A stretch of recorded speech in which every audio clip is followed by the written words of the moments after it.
Miggy POV. I'm Miguel Gomez Loveras. Best friend ni Tisha. I'd always loved her. Torpe lang talaga ako pagdating sa kanya. Since I was afraid I'd lose her. Kapag umamin ako sa kanya, naging masaya na akong makita siyang masaya. Nakita ko na ang babaeng mamahalin ko. Finally, destiny gave me the girl meant for me. I met her yesterday. Jen Alpha J. Monteverde ang name niya. At isa siyang teacher. Tinawagan ko ang dakila kong best friend. Para magpatulong gumawa ng moves kay Jen. Lalo't birthday niya pala. Ano kaya ang magandang gift para sa angel ko? Pero sabi ni Tishang, may importante raw siyang lakad. Buti na lang sa restaurant. Kung nasaan ako ngayon siya pupunta. Gugulatin ko na lang siya. Lumipat ako sa may sulok na table. Para di niya agad ako mapansin. Nakita ko siyang pumasok. Kasunod ang other version niya. Kamukha niya to. Pero sophisticada at mukhang maldita. Hala! Baka siya yung ex-wife ng husband niya na parang may saltik daw. Bakit niya nakipagkita dyan? Di ba siya natatakot? Pero knowing Tishang, ipinanganak yang matapang. Mabuti at sa malapit sila pumwesto. At maaaring marinig ko ang usapan nila. Ano bang kailangan mo? Cholin. Mabuti at madali kang kausap. Tisha. Simple lang ang gusto kong mangyari. Iwan mo si Sander. Simple raw. Alam mong hindi ko gagawin yon. Mahal ko ang asawa ko. Matapang na sagot ni Tisang. Gagawin mo yon dahil kung hindi, kukunin ko si Chlo. At ilalayo ko siya sa inyo. Hinding-hindi niyo na siya makikita ulit. At paano mo gagawin yon? Alam kong hindi mo yon magagawa. Kaya ko, Tisha. Gusto mo ng sample? Ba't di ka tumawag sa bahay? At tanungin mo kung nandoon ang bata. Kinuha ni Tisang ang cellphone niya at may tinawagan siya. Paano? Hindi niya man lang namalayan na wala siya. Hanapin niyo siya. Tumawa ang bruha. At ito naman ang may tinawagan. Ibigay mo sa bata ang telepono. Sabihin mong gusto siya kausapin ng mommy niya. Sabi nito saka ibinigay kay Tishang ang cellphone. Hello, baby. Okay ka lang ba? Mangiyak-ngiyak na si Tisang. Who are you playing with? Anak naman, I told you not to talk to strangers. Kahit madami pa siyang toys at cotton can. Hinablot na ni Cholin ang cellphone. Are you crazy, Cholin? Anong gagawin mo sa kanya? Let her go. Anak mo siya.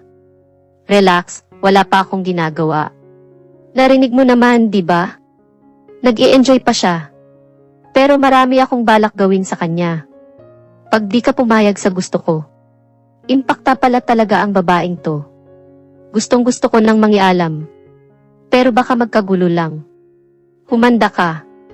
Pag nalaman to ng asawa ko. Sabi ni Tishang. Subukan mo, Tisha.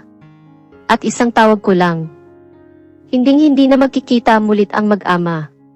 Halatang kinakabahan na si Tisha. Decide. Gagawin mo ang gusto ko. O ilalayo ko si Chlo. Kakayanin mo bang mapahamak ang bata? Bilisan mo mag-decide. Maigsi ang pasensya ko. Paano ako makasisigurong ibabalik mo ang bata? Ibabalik ko siya. At wala ka rin namang magagawa. Kundi pang hawakan ang salita ko. Sige, pumapayag ako. Pero bigyan mo ako ng panahon. Ibalik mo si Chlo at gagawin ko ang gusto mo. Mangako ka na. Pagkatapos ng lahat ng ito, hindi na masasaktan pa ang bata. Ikaw lang naman ang panggulo sa mga buhay namin. Siguraduhin mo na tutupad ka. Tisha, dahil hindi mo magugustuhan ang gagawin ko. Kapag hindi ka tumupad sa usapan. Tapos ay nag-ring ang cellphone ko. I had to answer it outside the restaurant. Kasi baka makaagaw pa ako ng atensyon nila. Pagbalik ko sa upuan, wala na sila. Saan na kaya nagpunta ang mga yon? I knew I had to talk to Tisha. Bakit siya pumayag sa gusto noong Cholin? May iba pa namang paraan. Pero mamaya ko na siya kakausapin. Naghanap na lang muna ako ng gift. Para kay Jen. Tapos pinuntahan ko ang anghel ko sa school nila sa Wati Academy. I headed to her classroom with 3 balloons in my hand, a cake and a stuffed toy.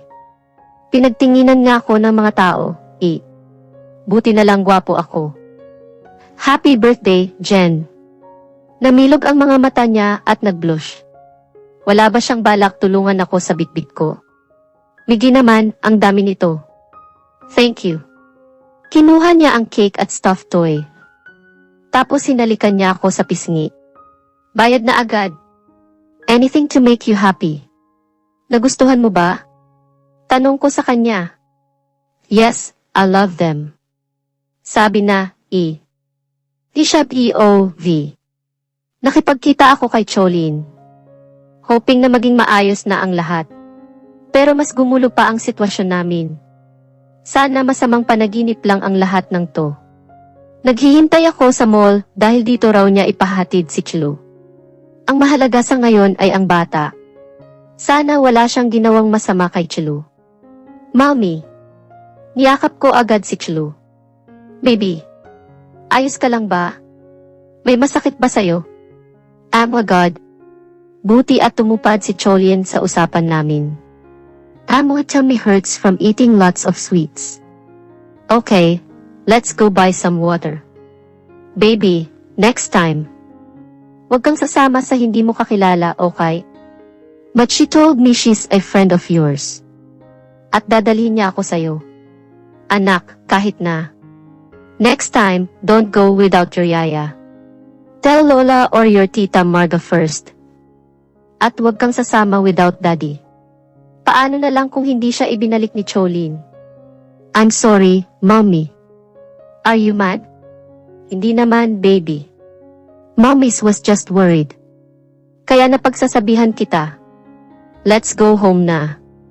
Nagsabi na ako sa bahay na kasama ko na siya. Kunwari ay nakita ko siya sa kanto malapit sa bahay, tapos dinala ko siya sa mall.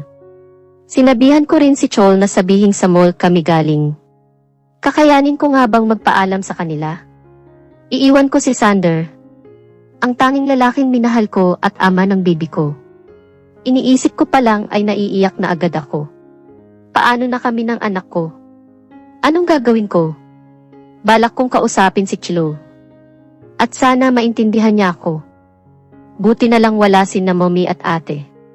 Napagsabihan ko rin ang yaya ni Chlo. Dahil parang iisang bata lang di pa niya mabantayan. Di sana'y naiwasan ang nangyari kanina. Pero paano ba ako magpapaalam kay Chlo na aalis ako? Baby, kung aalis ba si mommy papayag ka? Bakit, mommy? Saan ka pupunta? Check up ni baby. Hindi, baby. What if kailangan magtago ni na mommy at baby? Sa malayo kasi sasaktan kami ng bad witch, papayag ka ba, anak? Nagdadalawang isip siyang sumagot. Magiging safe po kayo ni baby doon. Oo naman, anak. Papayagan mo ba si mommy na umalis? Hindi ka iiyak pag wala ako. Nalungkot siya bigla. Kung para di kayo mahanap noong bad witch. Sige po, mommy. But you have to promise mommy na magiging strong ka at di ka iiyak, okay? Kasi pag umiyak ka, malulungkot si mommy, pati na rin ang kapatid mo. Promise po. Pero mommy, babalik din naman po kayo agad, di ba? Hindi po matagal. Kasi mamimiss kita. Baka matagalan, baby, Pinigilan kong maluha. Sama na lang ako, mommy, please. Ito na nga ba ang sinasabi ko? Paiyak na rin siya. Anak, hindi pwede, Nag-iiyak na siya. Mommy. Sama ako. Baby. You promised na hindi ka iiyak. Gusto mo ba na nalulungkot si mommy? Pinahid ko ang mga luha niya. But I want to go with you. Anak, hindi kita pwede isama pag alis ko. You don't love me na. Ayaw mo na rin sa kin, mommy. Biglang pumasok si Sander sa kwarto. Patay. Ba't ang aga niya umuwi? Anong nangyayari dito? Baby, bakit ka umiiyak? Tanong niya. Si mommy kasi. Wala. Nagbibiruan lang kami. Nilapitan ko si Chloe. Pero yumakap siya sa daddy niya. Biruan lang ba talaga? Ba't ganyan ang mukha niyo pareho? Kasi daddy, aalis daw si mommy. At ayaw niya ako isama. Pinahid ni Sander ang mga luha ng anak niya. At ibinigay ito sa yaya niya matapos niya itong tawagin. Don't worry, baby. Kakausapin ni daddy si mommy, okay? Tahan na, ha? Pagkaalis ni Chloe. At nang yaya niya ay hinila ako ni Sander papunta sa kwarto namin. Aalis ka. Malamig ang pagkakasabi niya. Oh. Kailangan, sagot ko. Bakit? May nangyari ba? Basta kailangan ko lang lumayo sa inyo. Ang bigat-bigat sa loob nito. Ganoon lang. Basta mo na lang kami iiwan. He was clearly hurt. I could see the pain in his eyes. Ano to, nagising ka na lang kanina na hindi mo na kami mahal. Ayaw mo na pala. Pumatak na ang luha niya. No, hindi ganoon, Sander. Mahal kita, mahal na mahal. Then bakit ka aalis? Hon, please, hindi ako papayag. Paano ang anak natin? Kailangan lang, Hon. Ayokong may mangyari sa inyo ni Chloe. Napakot siya ng noo. Dahil na naman ba ito kay Cholin? Anong sinabi niya sa'yo? Umiyak na ako ng tuluyan. Tapos sinabi ko sa kanya ang nangyari. Hayop talaga ang babaeng yun. Tahan na, Hon. May paglalagyan din siya. Huwag ka nang umiyak. Nandito ako. Niyakap niya ako. Mapapatay ko siya. Buti at wala siyang ginawang masama sa inyo. Pero pinagbantaan niya ako. Di mo dapat malaman dahil baka mapahamak si Chloe. Gusto niya makipaglaro. Pwes, pagbibigyan natin siya. What do you mean? Aalis ka pero with Emma consent. Hayaan nating isipin niya na kusa kang umalis. Doon ka pupunta sa rest house namin sa Cebu. Bagong bili yun ni Dad kaya hindi niya alam ang lugar na yon. Kahit mahirap sa akin na mapalayo sa'yo, mas okay na yon. At least alam kong ligtas kayo ng baby natin. Paano si Chloe? Kausapin natin siya ulit. We can visit you naman anytime. Kailangan lang nating mag-ingat. I hugged him tight. Buti na lang pala umamin ako sa kanya. Next time, Hon, pag may nangyaring ganito, please tell me. Hindi yung aalis ka na lang bigla. Baka mabaliw ako, Natakot kasi ako. Baka totohanin ni Cholin ang banta niya kay Chloe. May solusyon ang bawat problema, Hon. Hindi sa pag-alis mo matatapos ang lahat. We're family, right? At di ba walang iwanan? Sorry na. I won't be able to take it. Kapag may mangyari sa inyo because of me. Alam ko naman yun. Pero para mo na rin hinayaan si Cholin na sirain tayo. Madami na ang nangyari, ngayon pa ba tayo susuko? We're in this together.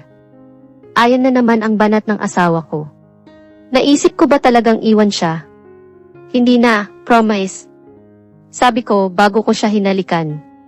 Forgiven. Natatawang niyang sagot. Mahal na mahal na mahal na mahal kita. Asos. Bumabawi ka lang dahil binalak mo akong iwan.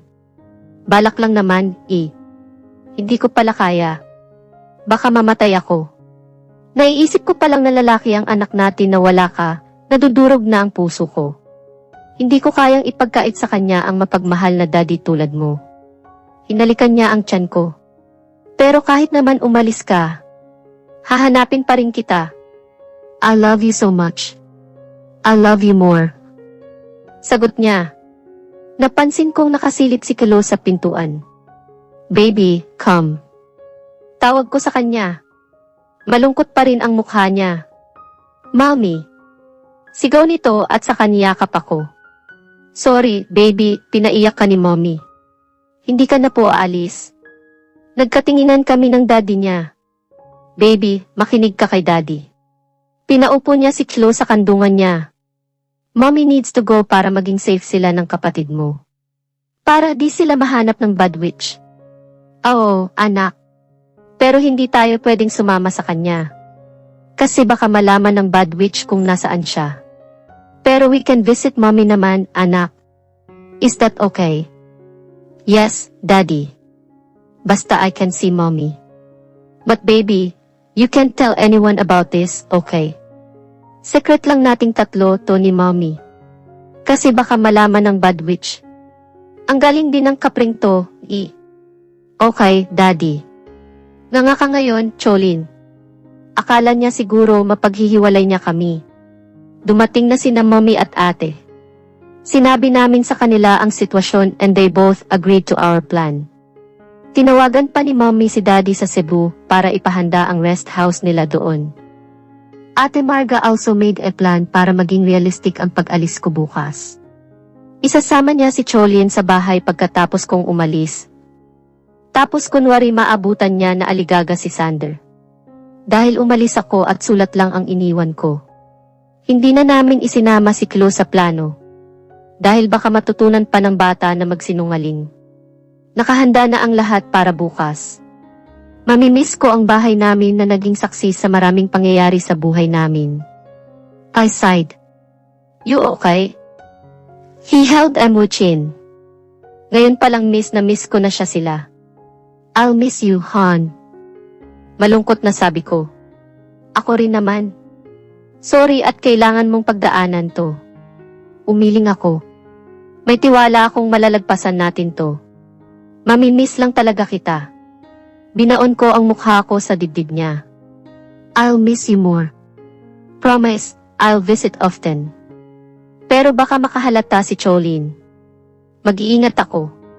Oo nga pala, naalala mo ba yung nurse sa Wati Hospital? She will be your personal nurse. Tinawagan ko siya kanina. Mas panatag ako kung may makakatulong ka in taking care of yourself. Si Nurse Ali. Naaalala ko siya. Kailangan pa ba yun? Kailangan, Hon. She will coordinate with me at sa OB mo, kay Doc Jerica, para sa inyo ni Baby. Natawagan ko na rin si Doc. Thank you, honey. Hinalikan ko siya. Medyo nagulat siya but he quickly responded. I love you. He said between our kisses. Han. He was about to remove Embo's shirt nang Mommy, Daddy. I want to sleep in your room. Ayon lang. Hinampas ko si Sander when he uttered the curse. Nakatatawa ang mukha niya. Tumayo siya at pinagbuksan ng pinto ang anak niya. Inayos ko naman ang sarili ko. Anak naman. Hobby mo na talaga yan, no? Wrong timing ka palagi. Reklamo niya sa bata. W-8-Y, Daddy. Pagtataka ni Chlo.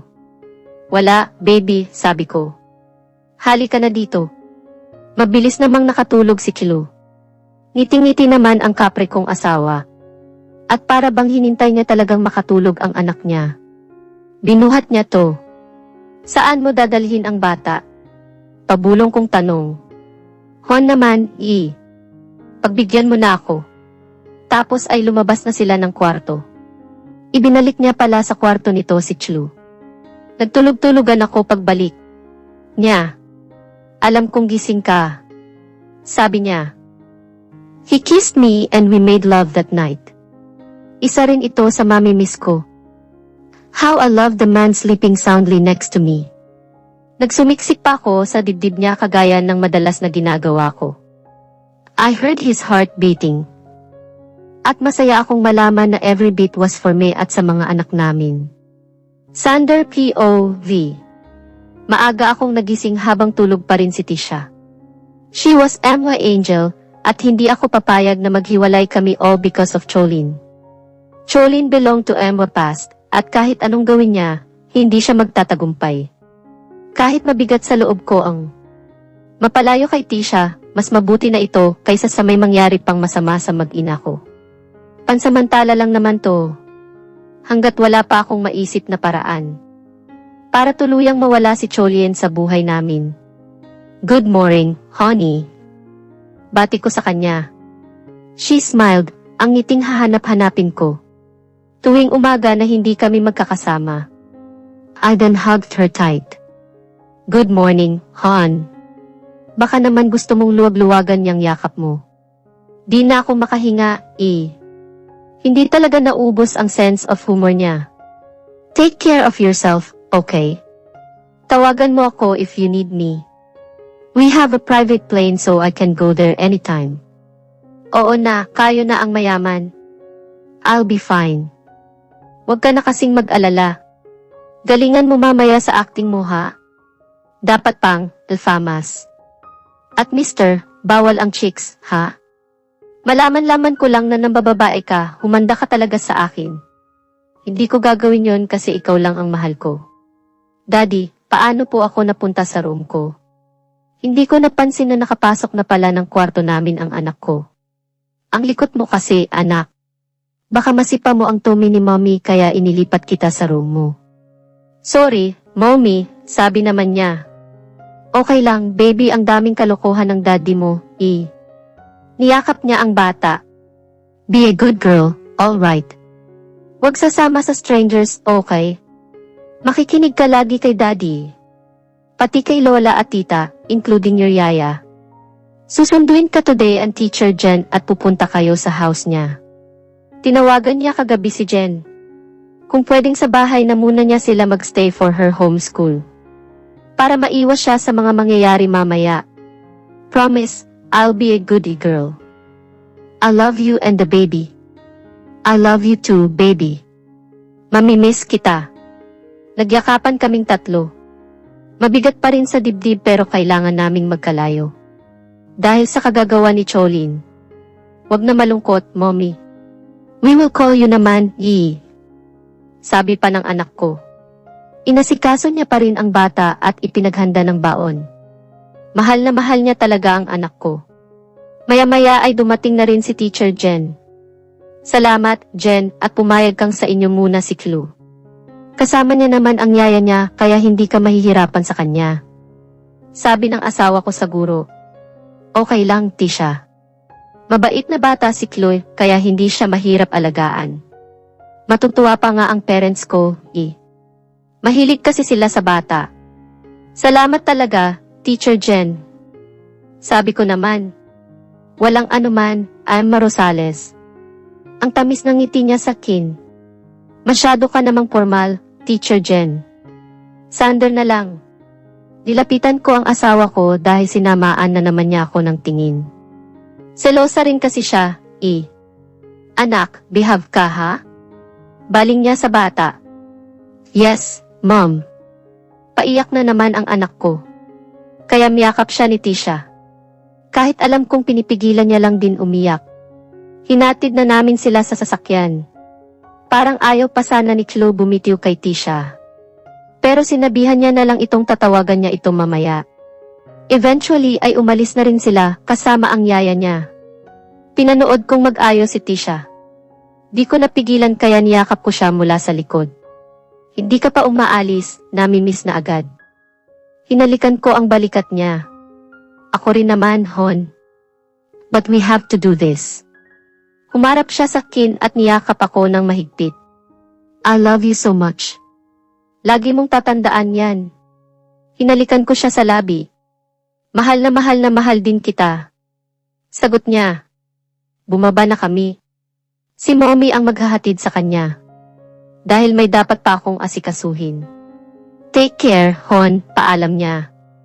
Ikaw din. Naghihintay na si Nurse Ali sa airport. Thank you, Mommy, baling ko kay Mommy. Anak, di mo na kailangang magpasalamat, sabi niya naman.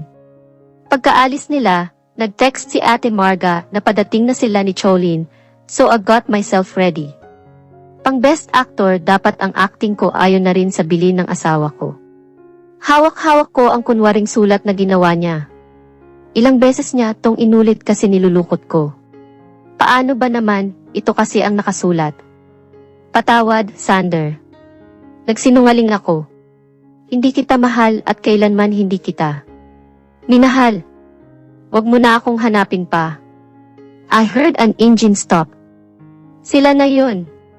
Kinuha ko ang cellphone ko at nagkunwaring tinatawagan ang asawa ko. Sumagot ka, Hon. Parang awa mo na. Saktong pumasok sina Ate Marge at Cholin. What happened, Sander? Tanong ni ate. I don't know, ate. Pagising ko, wala na siya. She just left me this letter. Ipinakita ko sa kanya ang sulat. This can't be. Hindi ako naniniwalang hindi kanya mahal. Ang galing din ni ate, Pwede nang mag-artista. Alam kong may dahilan ang pag-alis niya. Hahanapin ko pa rin ang asawa ko. Bakit mo pa siya hahanapin? Nabasa mo na naman. Hindi ka na niya mahal. Sabi naman ni Cholin. Ibitin ko kaya siya patiwari. Hindi ko basta-basta isusuko ang asawa ko. Dahil mahal na mahal ko siya. Kaya manahimik kang babae ka. Sander, wag mo nang hanapin ang taong ayaw na sayo. Nandito naman ako. We can start all over again. Akala niya talaga kapag umalis si Tisha ay babalik ako sa kanya. Nagpapatawa ka ba, Cholin?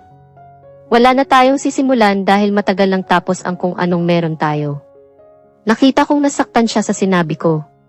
Dapat lang yon sa kanya.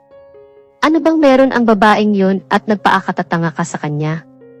Hindi na siya babalik kailanman, sigaw ni Cholin. Bakit parang siguradong? Gagawin ko ang lahat para bumalik siya. Lumapit siya sa akin at niyakap ako. Please, Sander. I'm so sorry sa lahat ng nagawa ko sa inyo. Patawarin mo na ako. Ako na lang ulit ang mahalin mo, please. Hayaan mo na si Tisha. Pagmamakaawa niya. Mapatatawad kita, Cholin. Pero hindi pa ngayon. Just give me time. May iba na akong mahal. At hindi matatapos ang pagmamahal na yun. Dahil sa pag-alis niya. Inilayo ko siya sa akin. At nilapitan naman siya ni Ate Marga. Tama na. Let's go. Ihahatid na lang kita, sabi nito kay Cholin. Gagawin ko ang lahat para mahalin mo ulit ako. Sabi niya bago siya tumalikod sa akin. Napailing na lang ako. Hindi ko ginusto ang nangyari sa amin. Siya naman kasi ang unang tumalikod sa amin at hindi ako. Mas pinili niya ang karir niya. At kung kailan naman masaya na kami. Saka siya manggugulo.